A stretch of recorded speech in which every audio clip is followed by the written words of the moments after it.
BJP के washing machine में एक तरफ भ्रष्टाचारी डालो, दूसरी तरफ क्लीन चिट निकालो। आप नेता राघव चड्ढा ने ऐसा क्यों कहा? भारतीय जनता पार्टी ज्वाइन कर लेते हैं तो उन पर ईडी सीबीआई के सारे मुकदमे बंद हो जाएंगे। तृणमूल कांग्रेस के अभिषेक बैनर्जी अगर अपनी पार्टी छोड़कर भारतीय जनता पार्टी ज्वाइन कर लेते हैं तो उन पर सारे मुकदमे जो चल रहे हैं ईडी सीबीआई के, वो सारे बंद हो जाएंगे। संजय राउत अगर शिवसेना छोड़कर भारतीय जनता पार्टी ज्वाइन कर लेते हैं तो उन पर सीबीआई और ईडी के तमाम मुकदमे बंद हो जाएंगे। फारूक अब्दुल्ला साहब एनसी के अगर आज नेशनल कॉन्फ्रेंस छोड़कर भारतीय जनता पार्टी ज्वाइन कर लेते हैं तो उन पर ईडी सीबीआई के जितने मुकदमे चल रहे हैं सब बंद हो जाएंगे। कर्नाटक के कांग्रेस के नेता डीके शिव कुमार अगर आज कांग्रेस पार्टी छोड़कर भारतीय जनता पार्टी ज्वाइन कर लेते हैं तो ईडी सीबीआई के जितने मुकदमे उन पर चल रहे हैं वो बंद हो जाएंगे।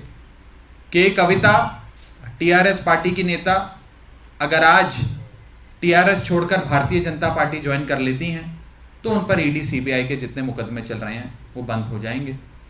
तेजस्वी यादव अगर आज आरजेडी छोड़कर भारतीय जनता पार्टी में शामिल हो जाते हैं तो उन पर भी ईडी सीबीआई के जितने मुकदमे चल रहे हैं वो बंद हो जाएंगे। और ये एक लंबी फहरिस्त है, एक बहुत लंबी लिस्ट है विपक्ष के उन नेताओं पे जिन पर ईडी सीबीआई के मुकदमे एक राजनीतिक साजिश के तहत दर्ज किए गए। अगर ये सारे नेता आज अपनी पार्टी छोड़कर भारतीय जनता पार्टी में शामिल होने के लिए, बीजेपी की सदस्यता ग्रहण करने के लिए मान जाएं तो इन पर जितने मुकदमे चल रहे हैं ईडी सीबीआई के वो सारे बंद हो जाएंगे। ये देश की सच्चाई है। मैं आपको ये बताना चाहूंगा कि कितने ऐसे नेता हैं, इसकी भी बड़ी लंबी लिस्ट है, जो जब अपनी अपनी पॉलिटिकल पार्टीज में थे, गैर भाजपा राजनीतिक दल का हिस्सा थे, तो उन पर भ्रष्टाचार के आरोप लगे, गंभीर आरोप लगे, सीबीआई ने मुकदमे दर्ज कर दिए और जैसे ही उन्होंने अपनी पार्टी छोड़कर ईडी ज्वाइन कर ली, बीजेपी ज्वाइन कर ली, ईडी और सीबीआई के तमाम मुकदमे उन पर जो चल रहे थे वो बंद हो गए। मैं आपको एग्जांपल्स देता हूं। हेमंत बिस्व शर्मा, जिन्हें नॉर्थ ईस्ट का अमित शाह कहा जाता है, बड़े राजनीतिक रणनीतिकार माने जाते हैं, इन पर गंभीर आरोप लगे थे भ्रष्टाचार के। एजेंसियों ने जांच शुरू कर दी, इन्होंने कांग्रेस पार्टी छोड़कर बीजेपी ज्वाइन कर ली, सारी जांचें बंद हो गई।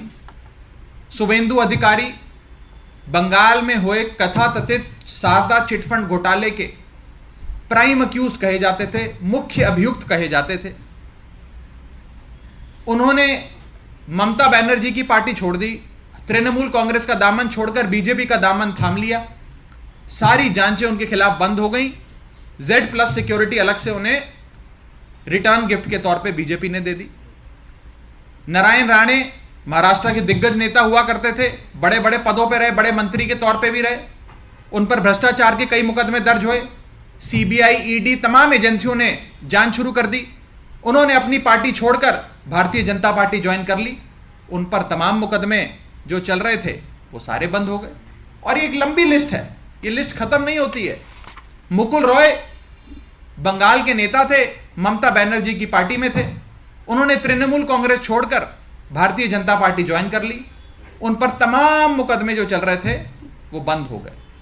इसी तरह अगर आज मनीष सिसोदिया जी, सत्येंद्र जैन जी, तेजस्वी यादव, संजय राउत, फारूक अब्दुल्ला, के कविता, ये तमाम नेता अगर अपनी अपनी पार्टियां छोड़कर भारतीय जनता पार्टी में शामिल हो जाते हैं तो इन पर जितने मुकदमे चल रहे हैं, इनकम टैक्स के हों, पुलिस के हों, सीबीआई के हों, ईडी के हों, वो तमाम मुकदमे बंद हो जाएंगे। भारतीय जनता पार्टी एक ऐसी वॉशिंग मशीन है जो बिना डिटर्जेंट पाउडर के ही दमदार सफाई देती है।